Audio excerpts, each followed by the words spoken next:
विधानसभा सत्र से पहले समाजवादी पार्टी ने पैदल मार्च शुरू किया, जिसे कानून व्यवस्था को मद्देनजर रखते हुए बीच रास्ते में ही रोक दिया गया, जिसके बाद सपा मुखिया सूबे की भारतीय जनता पार्टी पर आरोप लगाते दिखे।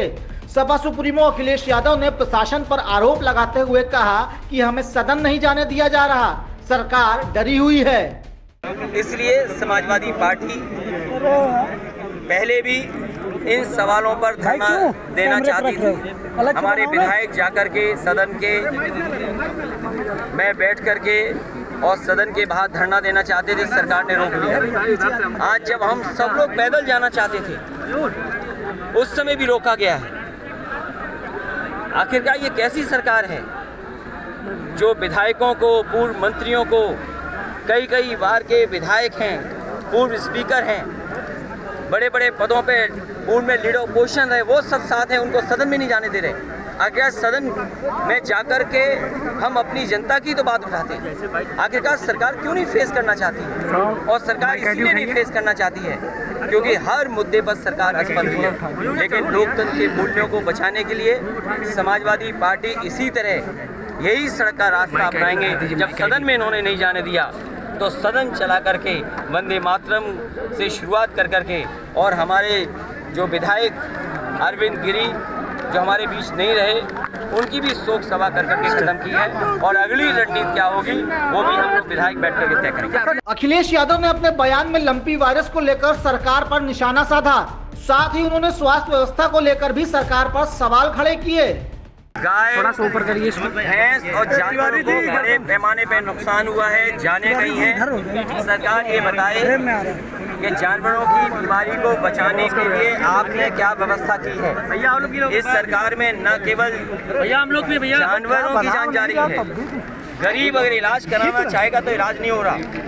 PSC उठा लो, CSC उठा लो, जिला अस्पताल उठा लो, राजधानी के बड़े अस्पताल उठा लो, मेडिकल कॉलेज उठा लो, इतनी लंबी कतारें लगी हैं कि गरीब को पहले तो इलाज नहीं, दवाई नहीं, अगर ऑपरेशन की तारीख हो तो ऑपरेशन की तारीख नहीं मिलनी, जांचें नहीं हो पा रही हैं, जितनी मशीनें सब ऑब्सलीट हो गई हैं। डॉक्टर जिस विभाग के होने चाहिए थे, जिस बीमारी को जिस डॉक्टर को देखनी चाहिए थे, वो डॉक्टर नहीं है। और ये सरकार आखिरकार क्यों चल रही है? और इनके लोग जहाँ जाते हैं निरीक्षण में कहते हैं हम शर्मिंदा हैं। सोचिए, डिप्टी CM कहते हैं शर्मिंदा हैं। यहाँ के कई मंत्रियों ने चिट्ठी लिखी है कि उनके विभाग में बड़े पैमाने पर भ्रष्टाचार है। शायद आज़ादी के बाद इतने बड़े पैमाने पर भ्रष्टाचार कभी नहीं हुआ होगा जितना भारतीय जनता पार्टी की सरकार। इसके अलावा सपा सुप्रीमो ने किसानों के मुद्दे को लेकर भी सरकार को घेरा। इतना ही नहीं, उन्होंने कानून व्यवस्था पर भी सवाल खड़े किए हैं और GST को लेकर भी भाजपा की सरकार को घेरा है। इस बार उत्तर प्रदेश में देखने को मिल रहा है कि कुछ हिस्सों में बाढ़ है, कुछ हिस्सों में सूखा है और अभी भी किसानों को कोई राहत नहीं दी गई है। न बाढ़ के नुकसान से कोई राहत पहुंची है और ना ही सूखे की वजह से जो किसानों का नुकसान हुआ है उस पे कोई सरकार ने भरपाई या राहत दी है। वहीं बड़े पैमाने पर जानवर बीमारी से मर रहे हैं, गायों की मौत हो रही है। जो वायरस फैला है, लंपी वायरस है जो, जिसके कारण हजारों गायों की जान जा चुकी है, जानवरों की जान गई है। अभी सरकार ने कोई मदद नहीं की, न उन जानवरों की देखभाल के लिए सरकार कुछ कर पाई है। और लगातार महंगाई बढ़ा रही है सरकार। ये डबल इंजन की सरकार, जिसे मौका जनता ने उत्तर प्रदेश में भी दिया और दिल्ली में भी बहुमत मिल गया। लेकिन आप देखिए, लगातार महंगाई बढ़ी है। इतनी महंगाई जो जनता को सामना करना पड़ा, जनता पिस गई है महंगाई में। और कानून व्यवस्था इतना कभी बर्बाद नहीं हुआ होगा। जहां भ्रष्टाचार चरम सीमा पर है, जहां राहत मिलनी चाहिए थी जनता को, वहीं महंगाई हर चीज़ की हो गई है।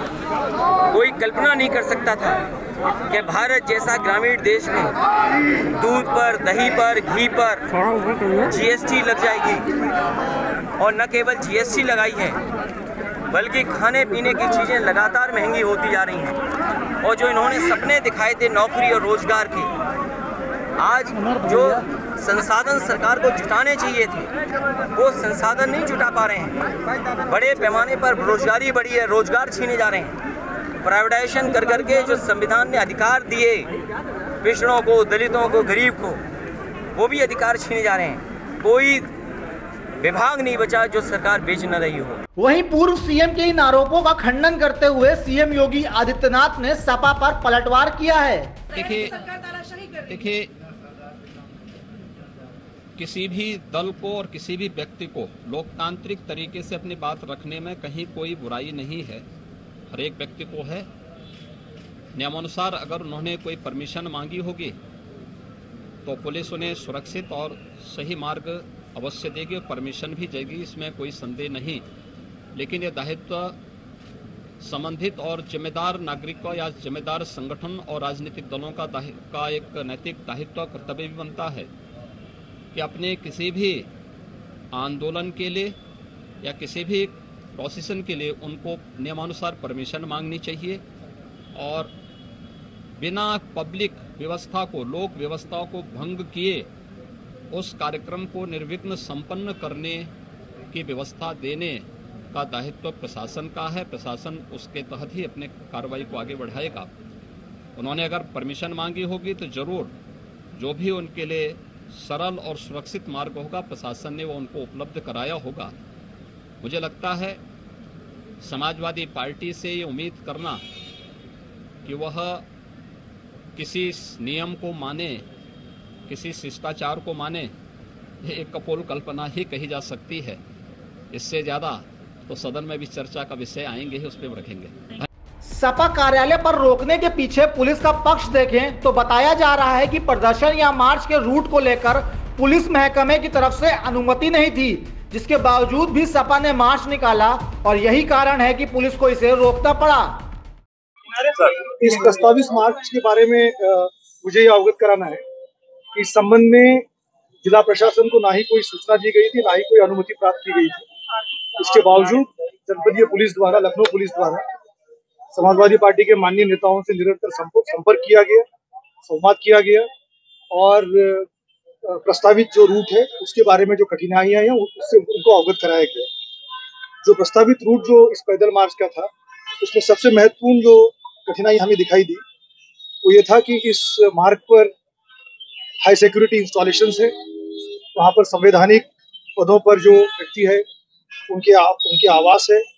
इस प्रकार का जब मार्च होता है तो ये हमेशा अपॉर्चुनिटी रहती है असामाजिक तत्वों को उस मार्च की आड़ में वहाँ पर इन हाई सिक्योरिटी इंस्टॉलेशंस की सुरक्षा में कुछ ना कुछ खतरा पैदा करे। दूसरी बात ये भी थी कि माननीय उच्च न्यायालय के निर्देशों में ये स्पष्ट रूप से लिखा हुआ है कि जो आम जनता का जो आवागमन है, आज सोमवार की सुबह थी, स्कूल, कार्यालय, कॉलेज, इनकी वजह से इसमें दिक्कत नहीं होनी चाहिए।